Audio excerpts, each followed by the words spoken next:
Ambassador Bolton, thank you so much for doing this again, and good to see you on TV Rain. First of all, I would like to ask you about the situation that was scary, softly saying, in Poland. I mean, this incident with the missiles. So the world was at the edge of the World War, I would say. And I have a feeling that this was a moment when we all understood how fragile the peace is and how the planet is fragile, right? So how would you describe your conclusions after this episode? Well, I think it demonstrates the danger for peace and stability across the European continent because of the decision to invade Ukraine. It was not clear for some time where the particular missile came from, who was responsible. It looks like, based on what we know now, that it was a Ukrainian surface-to-air missile, part of a missile defense system against hostile attack, maybe on Lviv or in Western Ukraine generally. I think that's what the Polish government's conclusion is. It's unfortunate, tragic. People died as a result of it, but the Ukrainians would not have been firing missile defense equipment if they weren't under attack, and if the Kremlin's decision to basically try and destroy the Ukrainian electrical power and generation system hadn't caused them to make these attacks. So what it shows is, because of the inevitable consequences in war, that not everything goes according to plan. There's a risk of the war spilling over and into neighboring countries. Those countries, with the exception of Belarus, are NATO allies, and as everybody knows, under Article 5 of the NATO Treaty, an attack on one is deemed an attack on all.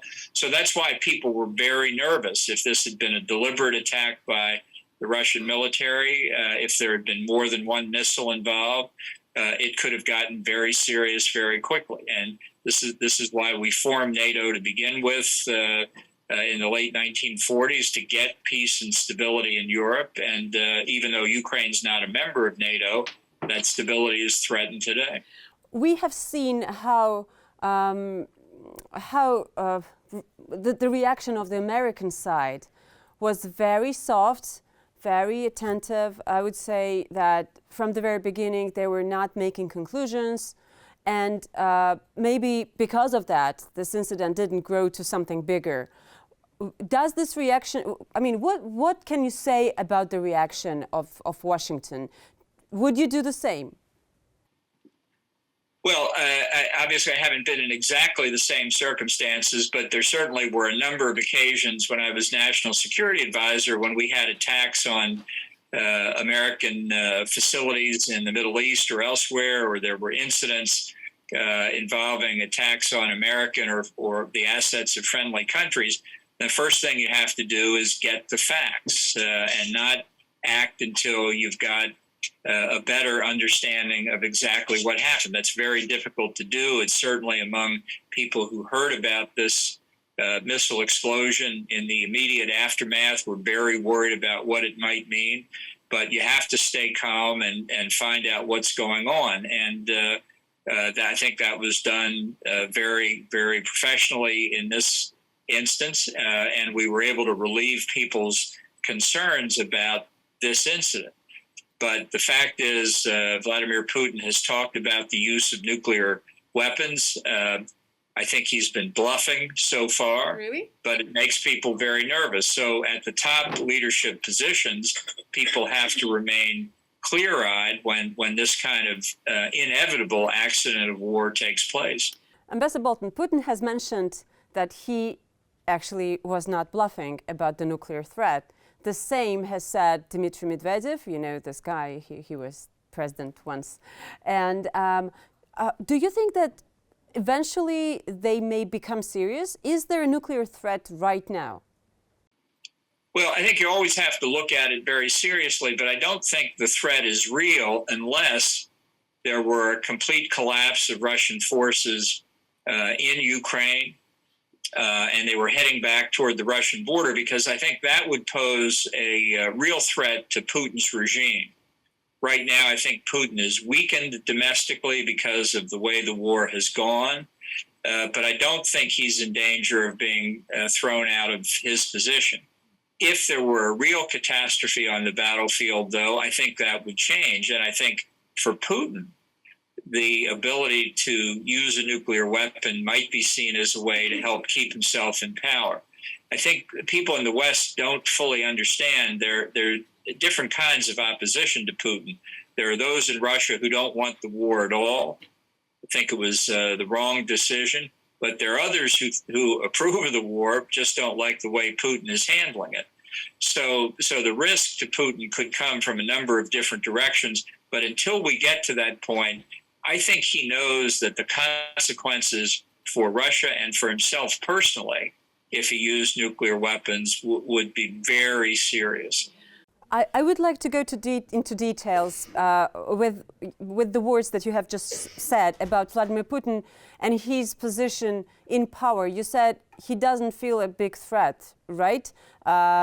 Why do you have this conclusion? You met Putin, you know the guy. Why do you think that he feels safe so far? Well, I don't think he feels relaxed about it. I think he's concerned, and I do think his position has weakened because of the poor performance of the Russian military since February the 24th. But at this stage, the oligarchs are not a threat to Putin. I don't see the military or the intelligence services as being a threat to Putin. Prigozhin, Kadyrov? Well, I think if something were to happen, it would be a coup from the inside, but most of the people around him are people that he has put there. And right now, the reality is the Russian people are not out in the streets protesting. If you compare it to what's happening in Iran, where they are out all over the country protesting the regime, we haven't seen that in Russia yet.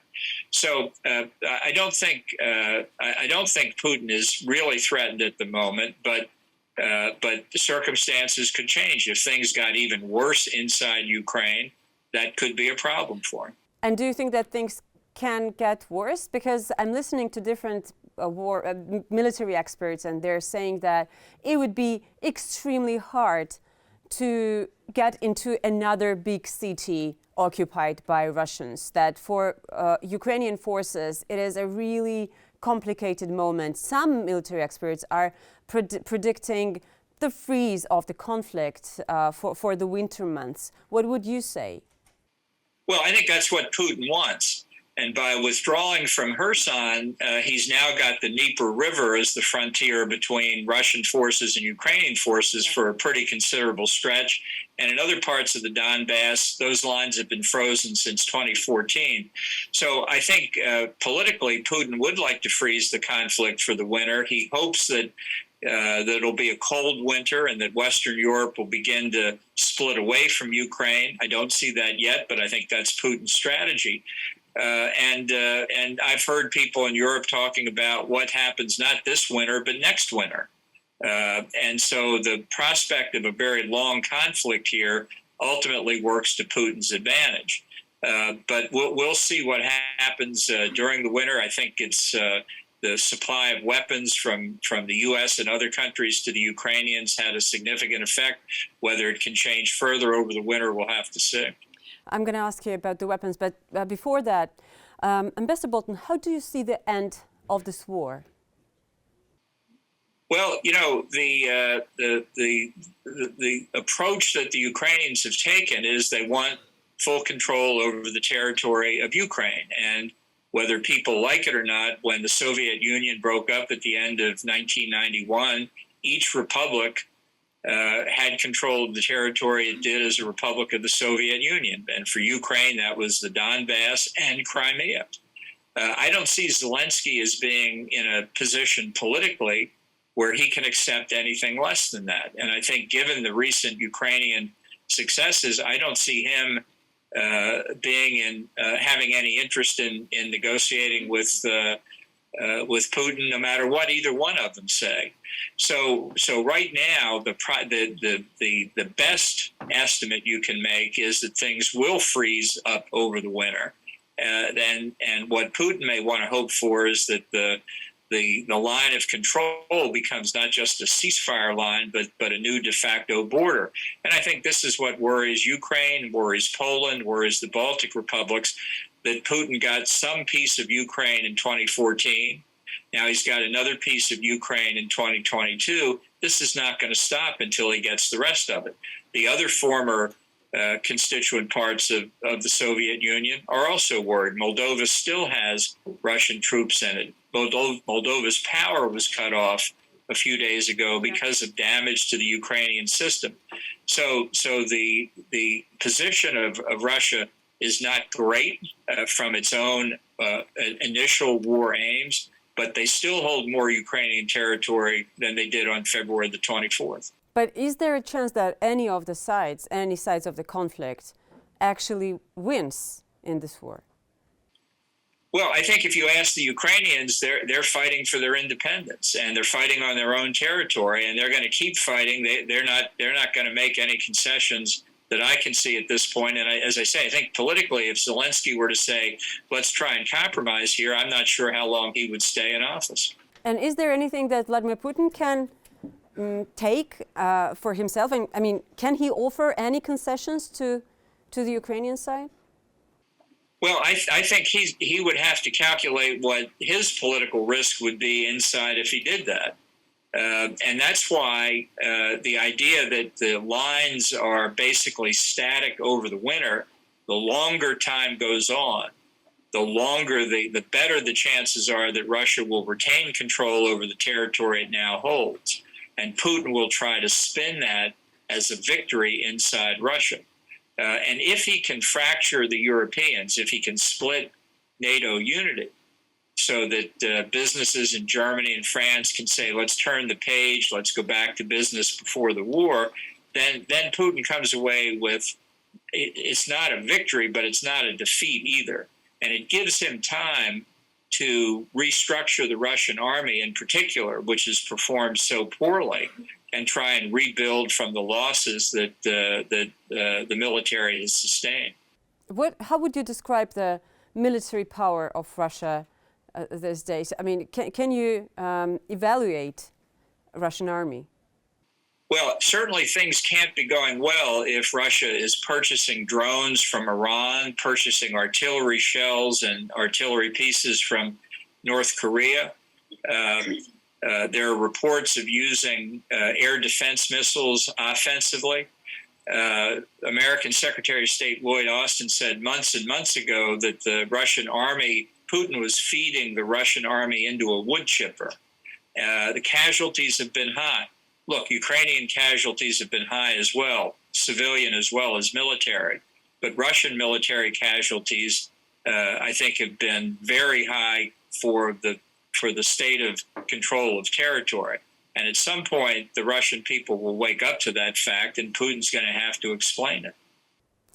And one final thing, what do you think about the elections that we have just seen in the United States and the movements considering Ukraine of Republican Party, and also the prospects of Donald Trump getting back to the White House? You used to work as one of the main politicians in the White House, in Trump's White House. What do you think? Is this a good idea to go back there? Does he have a chance? This is the first thing. And then if he does, what changes for Russia and Ukraine?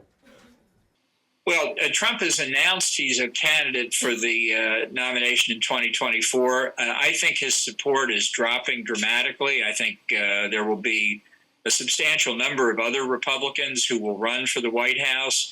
The governor of Florida, Vice President Pence, perhaps the governor and key senators of Texas and other states. I think it's very unlikely Trump would win the Republican nomination. I don't think Biden's going to run on the Democratic side. In terms of the next year or two, though, I don't think American policy on Ukraine is going to change. The number of Republicans who are against aid to the Ukraine is very small, very small. And I don't, it's a heritage from Trump, but I don't think it's going to get any bigger. I just worry that the White House would be susceptible to some Europeans who don't want to see the war through to a successful conclusion. But I think American support against the aggression will remain strong. Do you think that something may change in the approach towards Ukraine after this election? I mean, we can see that there is an audit already that Republicans are struggling to start.